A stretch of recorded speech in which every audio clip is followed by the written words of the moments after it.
En medio de acercamientos sobre paz en Ucrania. Redadas de migrantes indocumentados del gobierno Trump afectan el flujo de remesas hacia México.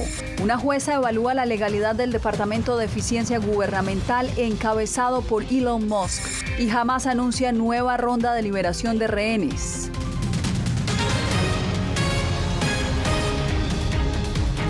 Bienvenidos, les saluda Yasmín López. Comenzamos con los esfuerzos que lidera el gobierno de Donald Trump para negociar la paz en Ucrania. Este martes, el secretario de Estado Marco Rubio se reunió en Arabia Saudita con representantes del gobierno de Vladimir Putin. Celia Mendoza, desde el Departamento de Estado, nos acompaña porque hay información de cambios en las relaciones diplomáticas entre Rusia y Estados Unidos. Celia, adelante.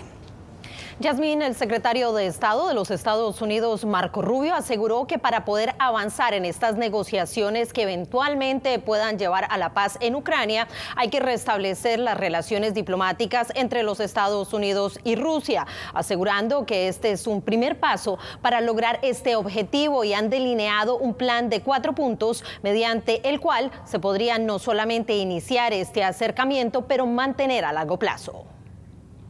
Estados Unidos y Rusia dan el primer paso para restablecer relaciones diplomáticas tras la reunión de las delegaciones lideradas por el secretario de Estado Marco Rubio y el canciller ruso Sergei Lavrov en Riad, Arabia Saudita, en el marco de las negociaciones para buscar el fin de la guerra en Ucrania. El presidente Trump está dispuesto a poner fin a este conflicto y, como dijo durante su campaña presidencial, quiere que esto termine de una manera justa, sostenible y duradera y que no conduzca a otro conflicto en 2 o 3 años. Eso no será fácil de lograr, pero él es el único en el mundo que puede iniciar ese proceso. Según Rubio, se han establecido 4 principios básicos: restaurar relaciones diplomáticas, avanzar en las negociaciones para terminar la guerra en Ucrania, explorar colaboración económica y mantener comunicación bilateral.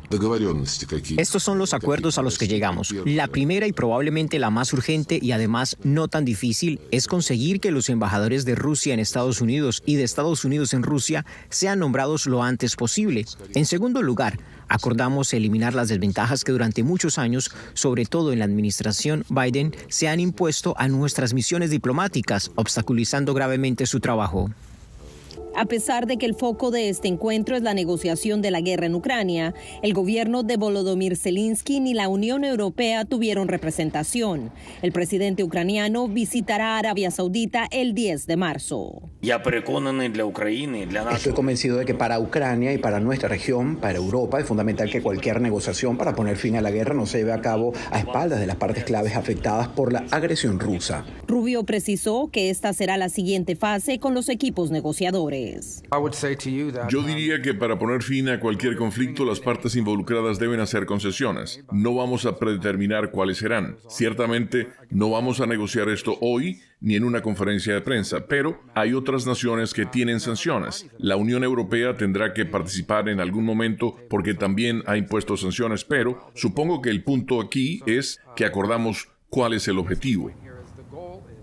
El presidente ucraniano ha dicho que espera la delegación estadounidense en la capital de su país. Esto mientras, en las últimas horas, el presidente de los Estados Unidos, Donald Trump, desde Mar-a-Lago, aseguró que le parece algo terrible que se esté hablando de la falta de presencia por parte de actores como Ucrania y la Unión Europea durante este primer encuentro, asegurando que él está tratando de lograr la paz y que Zelensky ha tenido la palabra durante los últimos 3 años.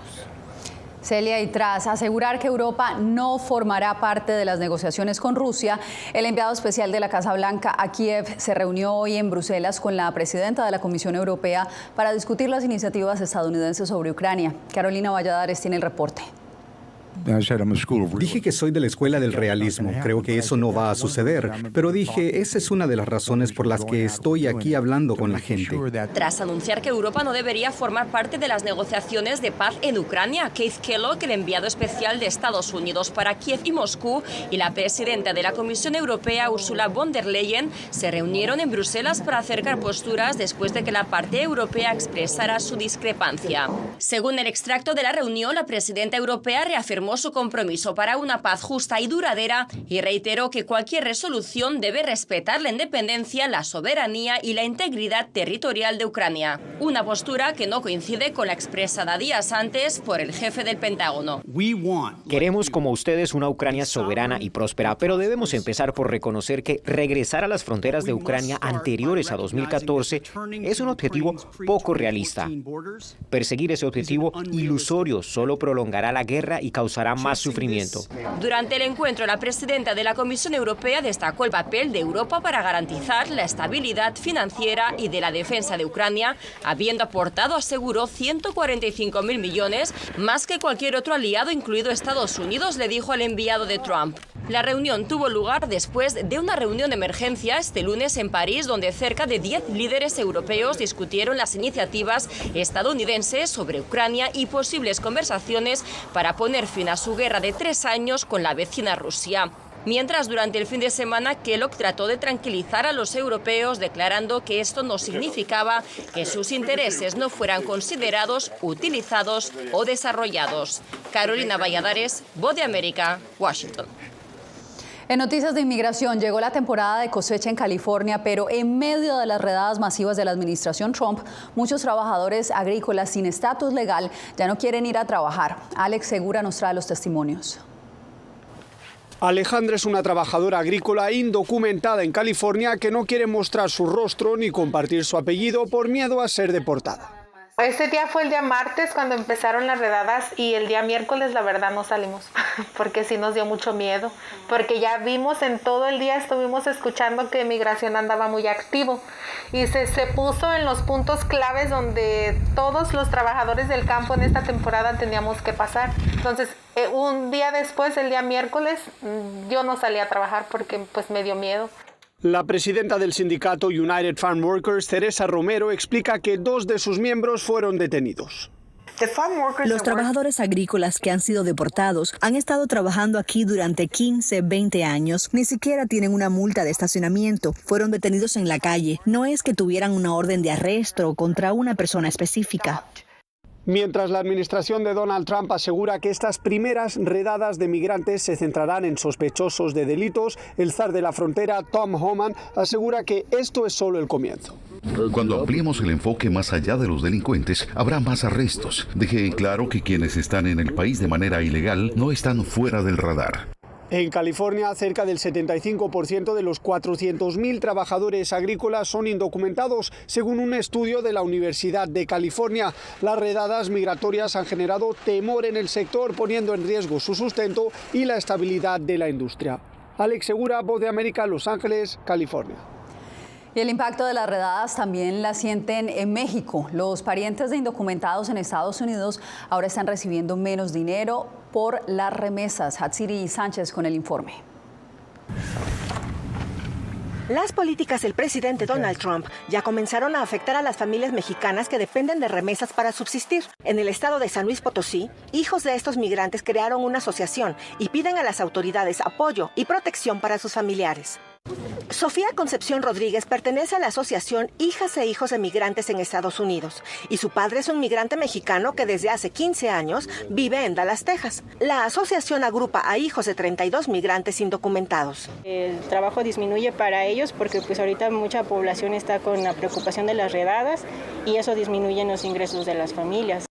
Diego Flores forma parte de la misma asociación y comparte el temor por la seguridad de sus parientes en Estados Unidos. Inclusive en sus casas están con miedo a las redadas porque hay muchos rumores de que llegan a las casas e inclusive irrumpen en ellas. Rodolfo Loredo Hernández, alcalde de Ciudad Fernández, estima que las remesas semanales recibidas por su municipio desde el 20 de enero han disminuido en un 50%. El año pasado, esa jurisdicción recibió remesas por $900,000. Si llegan algunos paisanos que tengan a lo mejor su terreno, ya nosotros buscaremos la forma de hacerles una casita chiquita, ¿verdad?, para que lleguen ahí. El alcalde reveló que su hijo es testigo de lo que viven los migrantes potosinos en Estados Unidos. Vio la diferencia en que la gente no quiere salir, no quiere ni abrir las puertas de su casa. Otro municipio que ha visto una disminución del 40% es San Cristóbal de las Casas, Chiapas, que es la localidad que más remesas recibe de todo México, de acuerdo con datos del Banco de México. Hatsiri Sánchez, Voz de América, México. En Nueva York, el Servicio de Migración y Aduanas está arrestando migrantes indocumentados en los tribunales, según informó un juez. El hecho ha generado aún más temor entre aquellos migrantes que tienen procesos legales pendientes. Ángela González tiene la información. Las políticas santuario vigentes en Nueva York, en teoría, protegen a los migrantes indocumentados de ser arrestados por el Servicio de Inmigración y Aduanas en un tribunal. Sin embargo, en una audiencia pública en Albany, el juez Joseph Zayas dijo sin dar una cifra específica que migrantes están siendo arrestados en los tribunales de forma moderada. Esa es puede que sea una posición estatal o local, pero realmente todo lo que tiene que ver con la ley federal es autónomo. Un memorando del 27 de enero del Departamento de Justicia canceló las políticas de 2021 del gobierno de Joe Biden que limitaban los arrestos de indocumentados en los tribunales. Y ahora los agentes migratorios tienen la discreción de realizar arrestos donde lo consideren. Aún así, la gobernadora de Nueva York, Kathy Hochul, ha reiterado que se necesita de una orden judicial para poder realizar arrestos en los tribunales. Para migrantes en procesos migratorios, el miedo es inevitable y faltar a una cita migratoria conlleva a una deportación en ausencia, según expertos legales. Uno escucha que sí da temor que la policía sí está persiguiendo pues las personas inmigrantes. A uno teme, ve una patrulla, no va a ciertos sitios. Además, migrantes podrían ser objeto de arrestos colaterales, agrega este abogado. Existe el peligro de que siempre que estén buscando a una persona en particular, si se encuentra acompañada de otra persona que de pronto no tiene su situación migratoria definida, pues puede que esa persona esté en el lugar equivocado y también resulte siendo detenida. Ángela González, Voz de América, Nueva York. El gobierno de Honduras confirmó que mantendrá vigente el tratado de extradición con Estados Unidos. Óscar Ortiz nos reporta desde Tegucigalpa.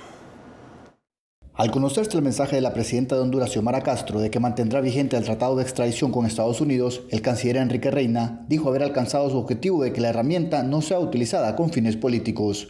Sin riesgo de que éste sea utilizado con incidencia durante el año electoral 2025, en que se celebrarán elecciones primarias y elecciones generales para elegir nuevas autoridades en la Presidencia de la República, Congreso Nacional y corporaciones municipales para el periodo 2026-2030. Castro había dicho el año pasado que terminaría el acuerdo después de que Washington criticara una reunión entre funcionarios hondureños y el ministro de Defensa de Venezuela, Vladimir Padrino. El diputado opositor Tomás Zambrano aplaudió la decisión. Una herramienta que había sido efectiva para luchar contra los narcotraficantes.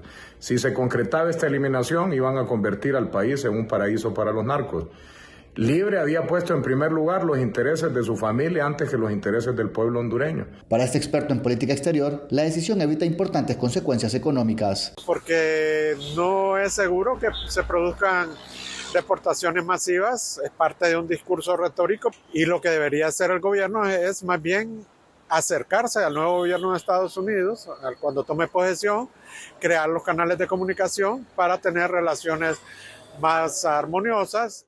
A pesar del anuncio, el gobierno fue claro al explicar que la vigencia del tratado se mantiene hasta el 27 de enero de 2026 y será un nuevo gobierno quien decida si continúa o no. Las elecciones tendrán lugar el 30 de noviembre de este año. Óscar Ortiz, Voz de América, Tegucigalpa. En instantes, una jueza federal analiza si los despidos masivos y cierres de agencias gubernamentales ordenados por Elon Musk violan la Constitución de Estados Unidos.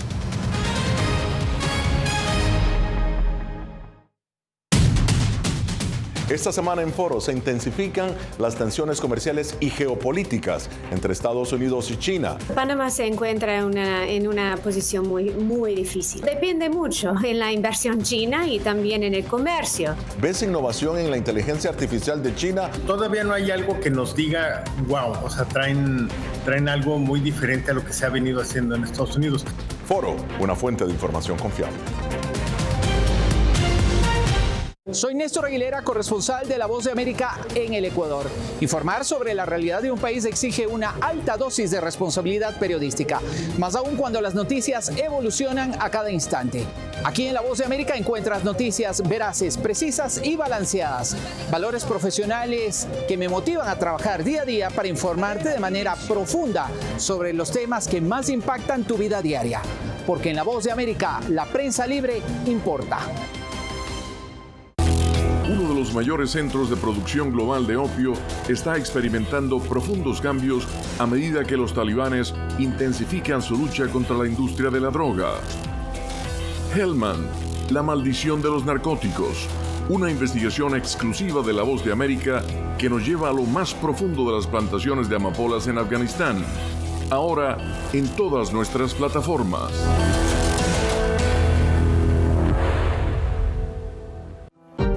Hola, soy Oscar Ortiz Barahona, corresponsal La Voz de América. Ser La Voz de América desde Honduras me permite conectarme con todos ustedes, nuestras audiencias en todos los países del continente, ofreciendo información veraz sobre los temas que más te impactan. Honduras y los Estados Unidos han ejercido labores humanitarias. Más de 40 viviendas.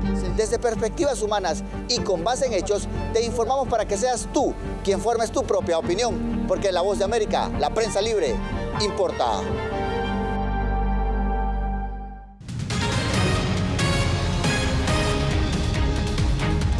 Nueva información se conoce sobre el accidente aéreo de este lunes en el que un avión Delta se estrelló y luego se volcó en una pista del aeropuerto Pearson de Toronto.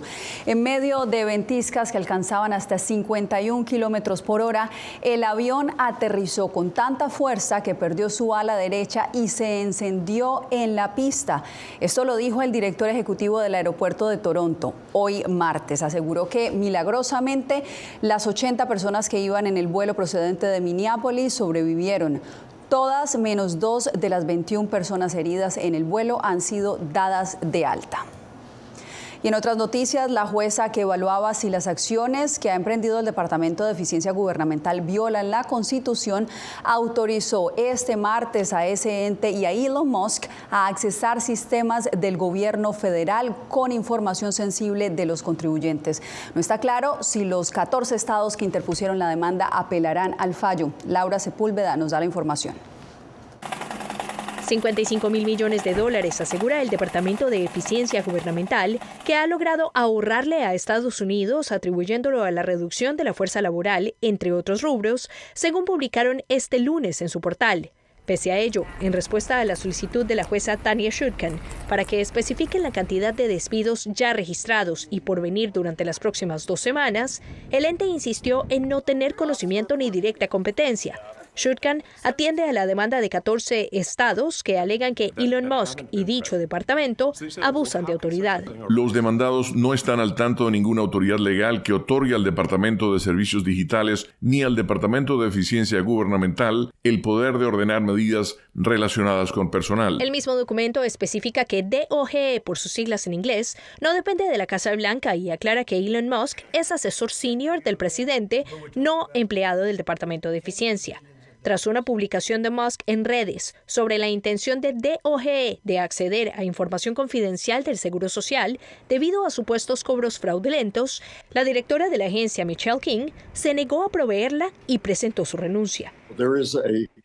Existe una ley federal de privacidad. Hay una serie de leyes que tratan con el Código Tributario que se supone protege la información de los contribuyentes porque es tan sensible que podría ser potencialmente perjudicial en las manos equivocadas. Entre tanto, la administración aguarda que la Corte Suprema le autorice despedir a funcionarios confirmados por el Congreso, como al jefe de la agencia que protege denunciantes de irregularidades. Laura Sepúlveda, Voz de América.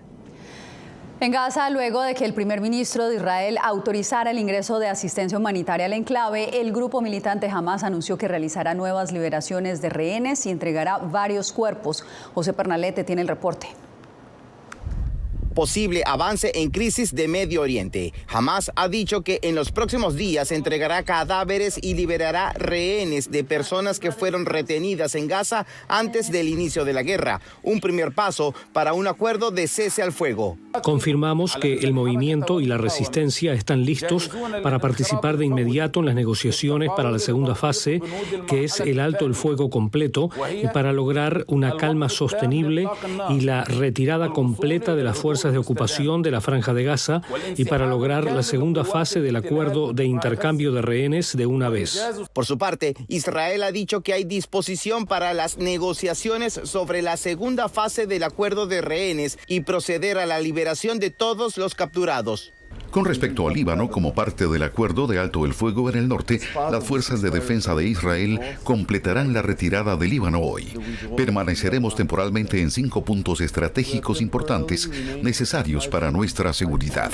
Estamos completando la retirada a pesar de las violaciones del acuerdo. Qatar expresó optimismo sobre estas negociaciones.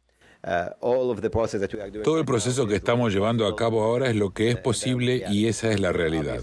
Pero obviamente, si dependiera de nosotros, veríamos el fin de esta guerra de inmediato. No hay necesidad de que continúen las matanzas sin sentido. El gobierno de Israel exige una desmilitarización completa de la franja. José Perralete, Voz de América. Se extiende el conflicto armado en Colombia. Ya son 11 localidades en emergencia humanitaria, según la Defensoría del Pueblo.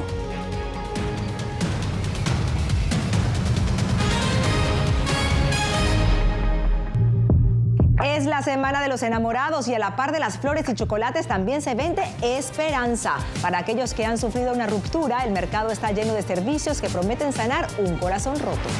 De esto hablaremos en el show. Las plantas del desierto también tiene quien vele por ellas en un centro especializado en Arizona. Y un artista diseñó una manera de educar a la IA. ¿Quieres saber cómo hacerlo? Ve a Visión 360 de La Voz de América. Soy Jacopo Luzzi, reportero de La Voz de América aquí en Washington, D.C. Ya sea informando desde el Capitolio, desde la Casa Blanca, cubriendo el impacto del cambio climático, el impactante tema migratorio, o subir en un avión y cruzar medio mundo para estar en el lugar de la noticia con la información precisa y veraz, este es mi compromiso como periodista. Un compromiso de vida profesional que comparto con ustedes, porque en La Voz de América la prensa libre importa. La Voz de América presenta testimonios de tolerancia directamente desde el corazón de una de las regiones más conservadoras de Estados Unidos. Historias de personas determinadas a derribar estereotipos, viviendo de manera auténtica en el hogar de los valientes. Encontraron su libertad. Disponible en todas las plataformas de La Voz de América. Nunca pensé pasar 2 años y 7 meses en la prisión por nada más pensar diferente a las autoridades de Nicaragua. Una vez que bajamos del avión, acá en Estados Unidos, en Washington, nos damos cuenta que estamos libres porque no sabíamos si también veníamos a una cárcel, no sabíamos nada. El cuerpo como que siente el aire puro, la diferencia a estar en una prisión, ¿verdad?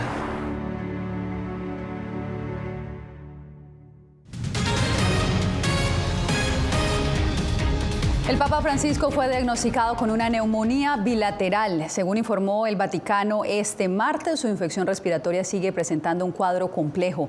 El Vaticano también anunció que cancela todos los compromisos del Año Santo del Papa Francisco para este fin de semana. El sumo pontífice de 88 años continúa en su 5º día de hospitalización tras ser ingresado en el Hospital Gemelli de Roma el pasado 14 de febrero. Vamos a Colombia, donde hay alerta por la ola de violencia que se registra en el país. Ya son al menos 11 lugares que registran emergencia humanitaria debido a los enfrentamientos entre grupos armados. Jair Díaz con el informe. Estos focos los protagonizan 10 grupos armados ilegales. La Defensoría del Pueblo de Colombia alerta de 11 focos de emergencia humanitaria a raíz del recrudecimiento de la violencia por parte de grupos armados que se registran en 16 territorios. Campesinos, indígenas, afrodescendientes y menores de edad son los más afectados por desplazamientos forzados y confinamientos masivos. Por lo menos se ha causado el desplazamiento forzado de casi 5.500 personas, el confinamiento de casi 12.000 personas y 27 homicidios. Cifras que se suman a los más de 80 muertos y más de 53.000 desplazados que desde hace un mes ha dejado un nuevo episodio de terror en el Catatumbo, región fronteriza con Venezuela, por los enfrentamientos entre el ELN y las disidencias de las FARC. Lo que tiene al país es sumido en el miedo, en la miseria y en el abandono total. El gobierno planea una respuesta ante el estallido del conflicto. Implementar medidas de seguridad con indicadores de seguimiento y diagnosticar e informar avances en la implementación de la política de paz. La Agencia de la ONU para los Refugiados, ACNUR, exige proteger a los habitantes en los territorios. El ACNUR reitera su llamado al cese inmediato de los actos de violencia contra la población civil, no solo en el Catatumbo, sino también en todas las regiones. Mientras tanto, más de 1.500 militares llegaron a reforzar la seguridad en el Chocó a raíz del paro armado anunciado por el ELN. Jair Díaz, Voz de América, Bogotá. En Venezuela, la depreciación de la divisa nacional ha impulsado los precios de todos los productos, llevando la inflación por encima del 90%. Álvaro Algarra nos amplía.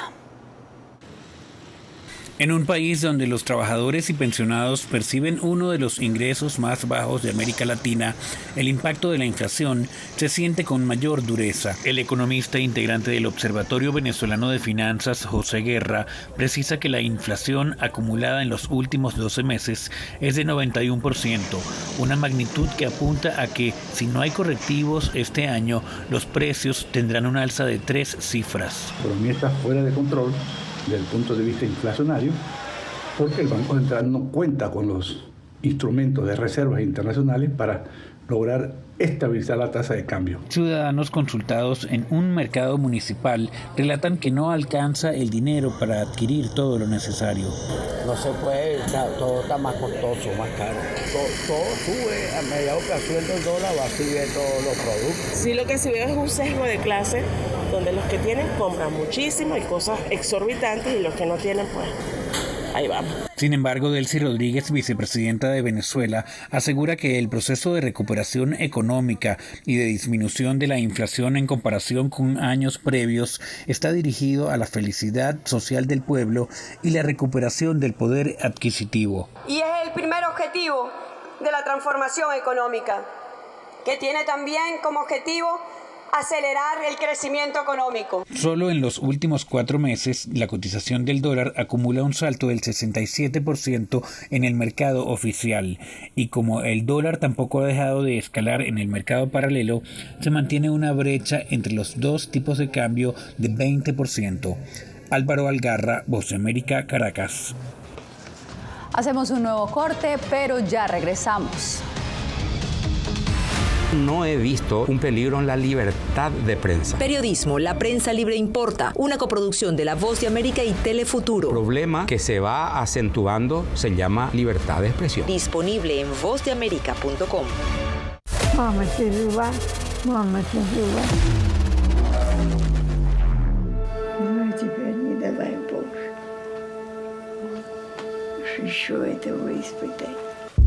Какие разрушения на Украине, кошмар.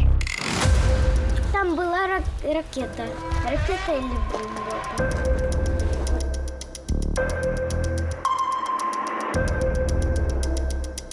Я сподіваюся, що якщо через декілька років буде дивитися, війна все ж таки закінчиться. Ми перестали боротися. Ми свою молодість не повернемо. Предположим, не предсказатель.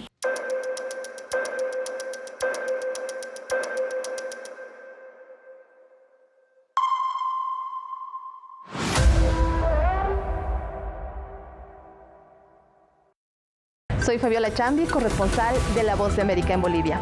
Retratar la complejidad de mi país para una audiencia internacional le ha dado una nueva perspectiva a mi labor como periodista. Desde esa mirada descubro en el día a día que el trabajo que realizo en La Voz de América me ha permitido dar vida a los valores del periodismo profesional. Aquel que les informa a ustedes, nuestras audiencias, con balance, precisión y profundidad. Porque en La Voz de América, la prensa libre importa. vencer la autocensura, poder mantener los medios abiertos. Periodismo, la prensa libre importa, una coproducción de La Voz de América y TVV. Expuestos a una vulneración de sus derechos básicos. Disponible en vozdeamerica.com.